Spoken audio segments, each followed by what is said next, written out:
নমস্কার, আপনারা দেখছেন নিউজ নাও। আমি রয়েছে সংযুক্তা। চোখ রাখবো এই মুহূর্তের সংবাদে। ত্রিপুরা রাজ্য রাইফেলসে কর্মরত জওয়ানদের রেশন মানি বাড়লো 1000 টাকা। এছাড়া টিএসআর এডহক ভিত্তিতে প্রমোশন পাবে 2040 জন।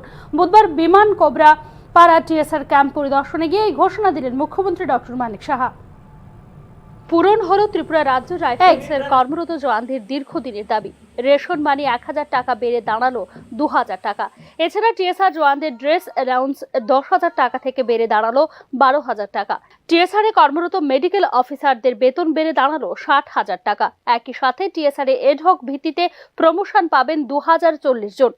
বুধবার মান্দায়ের বিনান কোবরাপাড়া টিএসআর ক্যাম্প পরিদর্শনে গিয়ে এই ঘোষণা দিয়েছেন মুখ্যমন্ত্রী ডক্টর মানিক সাহা। মানি নিয়ে অনেক কথা হয়েছে, তো 1000 থেকে 2000 টাকা করা, সেটা আমি ঘোষণা দিচ্ছি যে যেখানে রিভিউ অফ ড্রেস অ্যালাউন্স সেখানে করা হয়েছে 10,000 থেকে 12,000 টাকা, সেটাও আমি করব। Allotment of funds for installation of gymnasium in T S R battalion, এখানে প্রপোজ করা হয়েছে যে it is propose to grant 5 lakh each, এক প্রতিটা জায়গার মধ্যে 5 লাখ টাকা করে, সেটাও আমি ঘোষণা দিচ্ছি।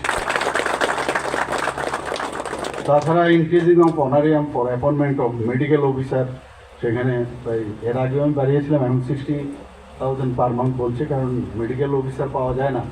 তো যদি 60,000 করা যায় অ্যাডভার্টাইজমেন্টে, হয়তো তারা আকৃষ্ট হয়ে আসবে, সেটাও আমি ঘোষণা দিচ্ছি।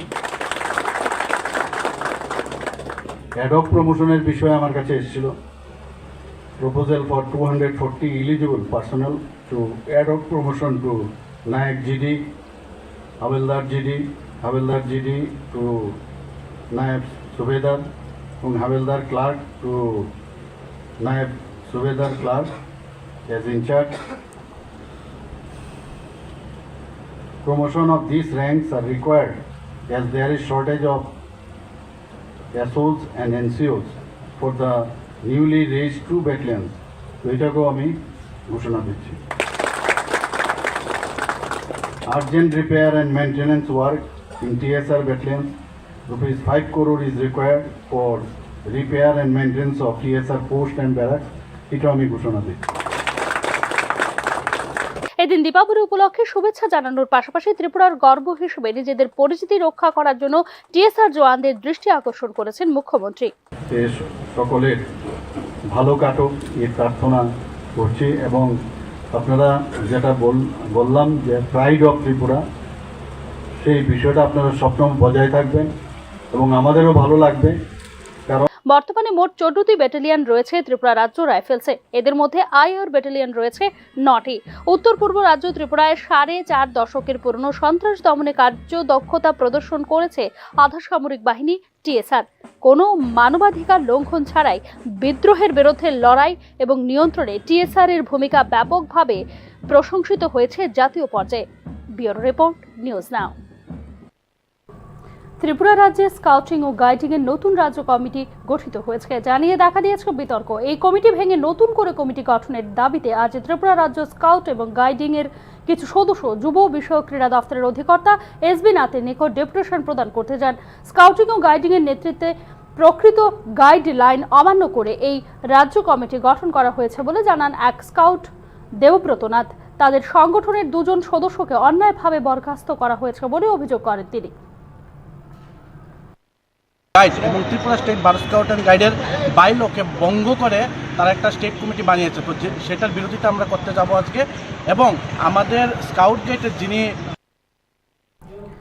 সরকারি কর্তব্য ফাঁকি দিয়ে নিজের মর্জি মতো তহসিল চালাচ্ছেন বিশালগড়ের রংমালা তহসিলের তহসিলদার মোশাররফ হোসেন। স্থানীয় ভুক্তভোগী মানুষের অভিযোগ, দুপুর 12টার পর অফিসে আসেন তহসিলদার মোশাররফ হোসেন এবং অফিস থেকে নিজের মর্জি মতো চলেও যান, যার ফলে দরকারি কাজের জন্য অফিসে আসা মানুষজন ব্যাপক সমস্যার সম্মুখীন হচ্ছেন। সরকারি কর্মীর এমন কর্তব্য গাফিলতির বিরুদ্ধে তীব্র ক্ষোভ প্রকাশ করেন স্থানীয় লোকজন। এ বিষয়ে যথাযথ ব্যবস্থা নেওয়ার জন্য দাবি জানিয়েছে স্থানীয় লোকেরা। আর ওই তো 10টা আমি রাস্তাতে আমার সাইকেলটা নষ্ট হয়ে গেছে, সাইকেলটা ইয়া করতে আসি না, ইয়া নাই, এখানে কোনো গ্যারেজ নাই, ঠিক করতে না, সাইকেলটা ইয়া দেখে গাড়ি যাইছি, মানুষ তো অনেক আগে গেছে, গাড়ি এলাকায় একটু দেরি হয়েছে আজকে। এটা কোন তহসিল? এটা রংমালা তহসিল। আপনার নামটা কি স্যার? আমার নাম মুশারফ হোসেন। দীপাবলি উপলক্ষে বুধবার শ্রেষ্ঠ ভবন সামাজিক সংস্থার উদ্যোগে দুস্থদের মধ্যে মাটির প্রদীপ এবং কম্বল বিতরণ করা হয়। সংস্থার এই উদ্যোগকে প্রশংসা করেন উপস্থিত বিজেপির রাজ্য সহসভাপতি সুবল ভৌমিক। ধারাবাহিকভাবে শ্রেষ্ঠ ভুবন সামাজিক সংস্থা দুস্থদের সাহায্য করার জন্য এই কর্মসূচি নিয়েছে। তার উল্লেখ করে সংস্থার এই মানবিক উদ্যোগকে প্রশংসা করেন সুবল ভৌমিক। রাজ্যবাসীকে দীপাবলির আন্তরিক শুভেচ্ছা জানান তিনি। বিজেপি সরকার ও মুখ্যমন্ত্রীর প্রচেষ্টায় রাজ্যে শান্তির পরিবেশ বিরাজ করছে বলে এদিন জানান রাজ্য সহসভাপতি সুবল ভৌমিক। রাজ্যকে অশান্ত করার জন্য একটি মহল চেষ্টা করলেও সক্রিয় পদক্ষেপ নিয়ে বিজেপি সরকার তা প্রতিহত করেছে বলে অভিমত প্রকাশ করেন তিনি। আমাদের সরকার মাননীয় মুখ্যমন্ত্রী ডক্টর মানিক সাহার নেতৃত্বে সেটাকে সুন্দরভাবে যা সমস্ত ত্রিপুরাবাসী একজুট হয়ে সামাজিক সংস্থার উদ্যোগকে সাধুবাদ জানিয়ে উৎসব মুখর পরিবেশে দীপাবলি পালন করার জন্য আহ্বান রাখেন সুবল ভৌমিক। বিতরণ, কম্বল বিতরণ, এই দ্বীপ, প্রদীপ, বিভিন্ন কিছু তারা ডিস্ট্রিবিউশন করে। এদিনের কর্মসূচিতে উপস্থিত ছিলেন শ্রেষ্ঠ ভুবন সামাজিক সংস্থার কর্মকর্তা সহ বিশিষ্ট জনেরা। Bureau report, news now. রাজধানী আগরতলার পাশাপাশি জেলার বিভিন্ন প্রসিদ্ধ ও প্রাচীন মন্দিরে আয়োজন করা হয় শ্যামা পূজার। দীপাবলিকে কেন্দ্র করে 18তম রাজরাজেশ্বরী পর্যটন উৎসব উপলক্ষে মুহুরীপুর রাজরাজেশ্বরী মন্দিরে চলছে চূড়ান্ত প্রস্তুতি। 18 হাতের রাজরাজেশ্বরী মা দেবী কাত্যায়নী রূপে পূজিত হবেন দীপাবলির রাতে। এখানে পূজা ও মেলার উদ্বোধন করবেন রাজ্যের সাংসদ ও মন্ত্রীরা। দুদিন ব্যাপী এই মেলাকে কেন্দ্র করে থাকবে সরকারি প্রদর্শনী মণ্ডপ। শ্রী কালীবাড়ি মন্দির 115 বছর ধরে এখানে পূজা করে মার প্রতিষ্ঠা হয়েছে এবং মা খুব জাগ্রত। এখানে অমাবস্যা দিওয়ালি পূজাতে প্রচুর ভক্তবৃন্দ আসে, ভোগ লাগা হয় এবং প্রচুর ভক্তবৃন্দ প্রসাদ পায়। এইভাবে চিরাচরিতভাবে এই থেকে চলে আসছে এই কালীবাড়ির মাহাত্ম্য। অন্যদিকে কমলপুরের কমলেশ্বরী কালীবাড়ির কালী পূজা এবার 115 বছরে পা দিয়েছে। পূজা ও দীপাবলি উৎসবের চলছে প্রস্তুতি। ধলাই জেলার মধ্যে প্রাচীনতম কালী মন্দির কমলেশ্বরী কালীবাড়ি। প্রতি বছর পূজা এবং দীপাবলি উৎসব উপলক্ষে শহর সহ মহকুমার নানা প্রান্ত থেকে দর্শনার্থীরা আসেন কমলেশ্বরী মন্দিরে কালী মায়ের পুজো দিতে। ফলে প্রচুর দর্শনার্থীদের ভিড় লক্ষ্য করা যায়। কমিটির পক্ষ থেকে আগাম দীপাবলির শুভেচ্ছা জ্ঞাপন করছি রাজ্যবাসী তথা কমলপুরবাসীকে। কমলেশ্বরী কালীবাড়ির পুজো প্রায় 115 বছর ধরে চলে আসছে চিরাচরিত নিয়ম মেনে। এখানে চিরাচরিত নিয়ম মেনে নিশি পূজা করা হয় এবং নিশি পূজার পরই প্রসাদ বিতরণ করা হয়। চিরাচরিত রীতিনীতি ও ভক্তি নিষ্ঠার সঙ্গে এই মন্দিরগুলিতে শ্যামা মায়ের পূজা হয়। পূজাকে কেন্দ্র করে দুই জায়গাতেই তাই এখন সাজো সাজো রব। ইতিমধ্যে শুরু হয়েছে ভক্তদের সমাগম। ব্যুরো রিপোর্ট, নিউজ নাও। 2017 সালের 31 ডিসেম্বর পর্যন্ত রাজ্যে সরকারি কর্মচারীর সংখ্যা ছিল যেখানে 1,58,220 জন। 2023-24 বর্ষে সেই সংখ্যা নেমে দাঁড়িয়েছে 1,02,091 জনে। অর্থাৎ 6 বছরে প্রায় 50,000-এরও বেশি কর্মচারী হ্রাস পেয়েছে ত্রিপুরায়। বিজেপির প্রাক নির্বাচনী ভিশন ডকুমেন্টে যেখানে বছরে 50,000 চাকরি দেবার প্রতিশ্রুতি ছিল, সেখানে গত 6 বছরে উল্টো 50,000 চাকরি হ্রাস পাওয়া নিয়ে উঠেছে প্রশ্ন। সরকারি আসার প্রথম বছরে 50,000 চাকরির প্রতিশ্রুতি দেওয়া বিজেপি সরকারের 6 বছরের শাসনকালে উল্টো হ্রাস পেয়েছে 59,000 সরকারি চাকরি।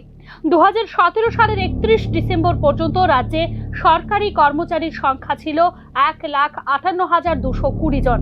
আর 2023-24 বর্ষে সে সংখ্যা নেমে দাঁড়িয়েছে 1,02,091 জন। একমাত্র গ্রুপ ডি পদে কর্মীর সংখ্যা কমেছে 30,000-এর উপর। এই সময়কালে বিভিন্ন দপ্তরের আউটসোর্সিং এর মাধ্যমে যৎ সামান্য নিয়োগ করা হয়েছে, তাও চুক্তির ভিত্তিতে।